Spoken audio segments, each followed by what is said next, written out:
Now, at this point, was there anybody, did you know of anybody that, when I say anybody, I always think about an older person, maybe her parents or your parents or somebody, a spiritual leader that you felt you could go talk to and would be able to talk sense into her? Did you think towards that line, or at a point you just felt... That's simply not the kind of person that I am. I'm not the kind of... First of all, I'm not a religious person. Okay. I don't go to church. Okay. And, I mean, I have a tight-knit family. All right. But I'm kind of I'm a stubborn person. Okay. And I always make up my own mind. It is just the kind of person that I am. I don't go with the trend or with the flow. My ex-wife is a different kind of person from me, and she had a lot of that.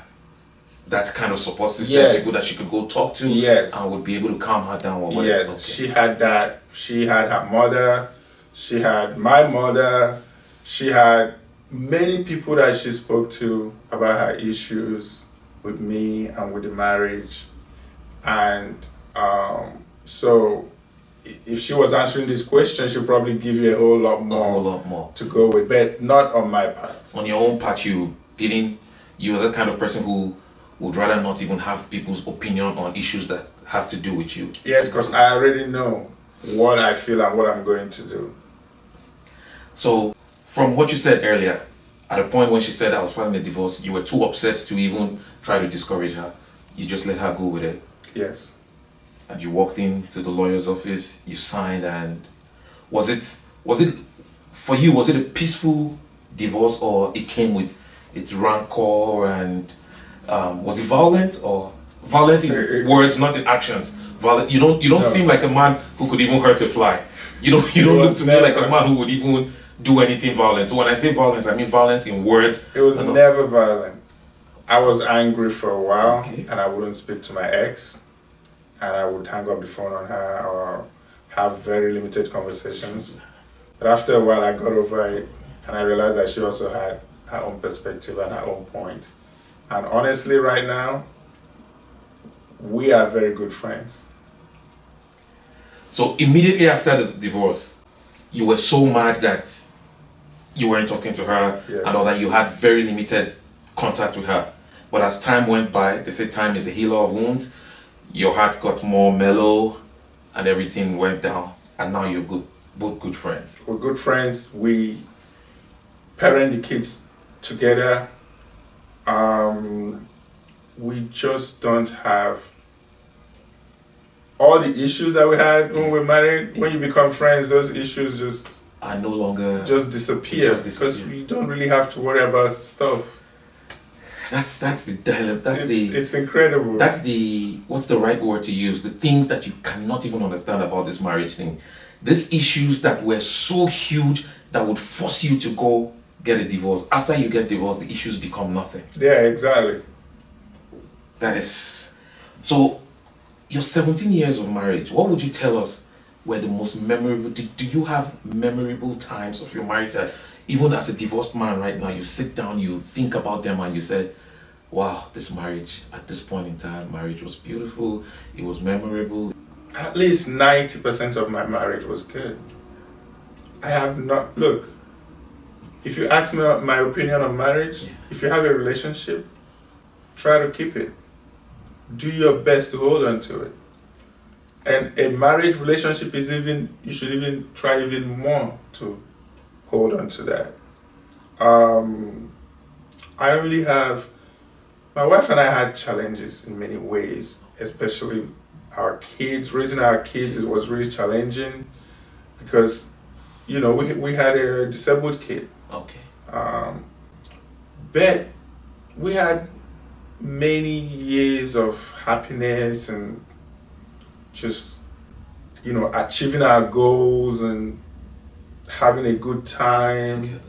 And there's really, I can't say that marriage was bad for me. So from your perspective, you said 90% of the marriage was beautiful. It was just that 10% that was able to control her emotions so much so that she filed for a divorce. Looking back now at the experience you have post-marriage, would you have fought harder for her not to have filed? Because it's she could file the divorce and you try to talk to her and say no. But as you said, at that point you were so mad that you didn't even want to say nothing. You went with the flow.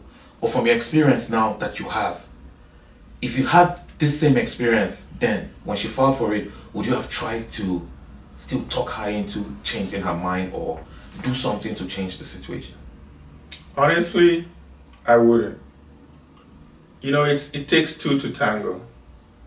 Okay. My approach to every problem that I had with my ex was that we could solve it. That was my approach. Okay. It doesn't matter how angry I get. It doesn't matter what actually happened, which I'm not really going to go into details. But it never seemed to me that it's unrepairable. So that's your perspective of life. That's my perspective. Whatever it is, you feel no matter how bad it gets, you think we can still fix this thing and forge ahead. Exactly, that's how I felt. But when I realized that she didn't feel that way, that she had a different plan, she was willing to give it all up, then in my head I'm like, okay, if that's how it is, then that's how it's gonna be. I'm not gonna try and change that. And I never tried to change that. I know that perspective could have come from you knowing the kind of person she is. You just felt like this is the kind of person she is, I don't need to. Now, you guys had like a retreat, went over to Botswana from the way the whole scenario feel. Do you feel that even before going to Botswana she had a plan worked out already? Or it was just something that came up from the blue? She had gone to Botswana, came back with you thinking that we're going to work this marriage, but somewhere in the blues it just... No, I don't think that she had a plan like that. So it was just a spur of the moment. She just felt like... I think she was frustrated for the last 4 or 5 years after we came back. We came back from the Botswana in 2015. Okay. And she filed for divorce in 2020.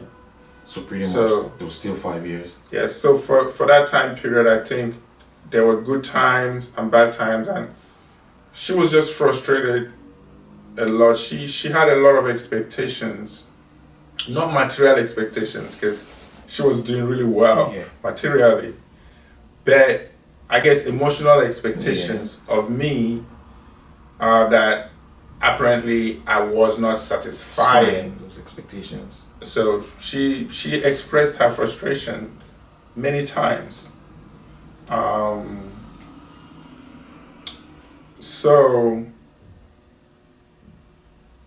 when the divorce finally came through, I felt like it was a culmination of a lot of things, and I wasn't in a frame of mind to try to stop it.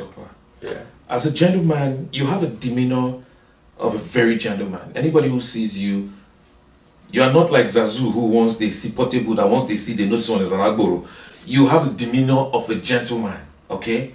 So as a gentleman that you are, when you said she voiced her frustrations, things she wanted, can you tell us right now in all honesty that you put in effort towards addressing those concerns that she had addressed to you? Because I believe that definitely you also had some concerns about her.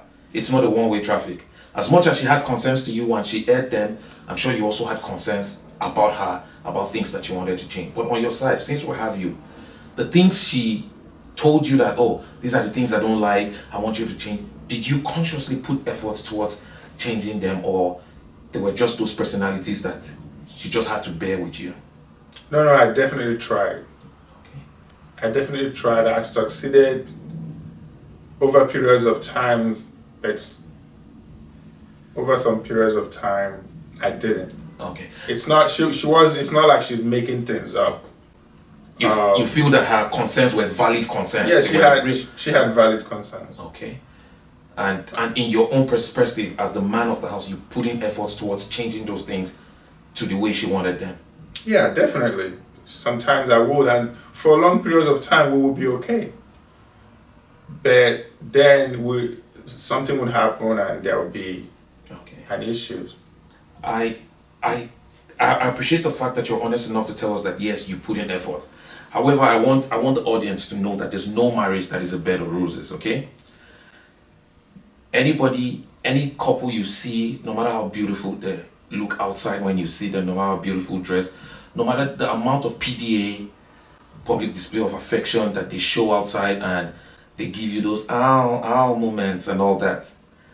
Every couple, behind closed doors, when they go back into their house and they shut the door and they're in their closet, they have challenges that they face.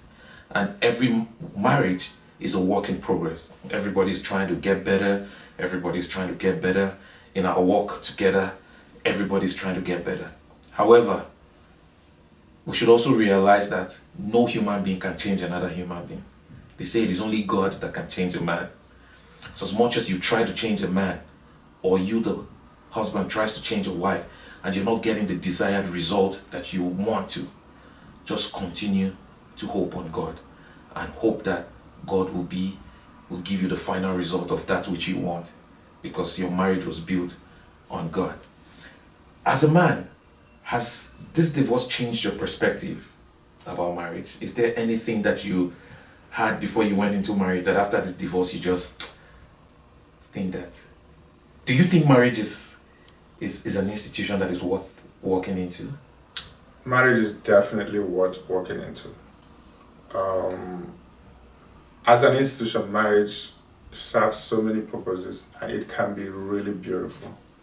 The fact that we don't always get it right doesn't mean that we should stop trying.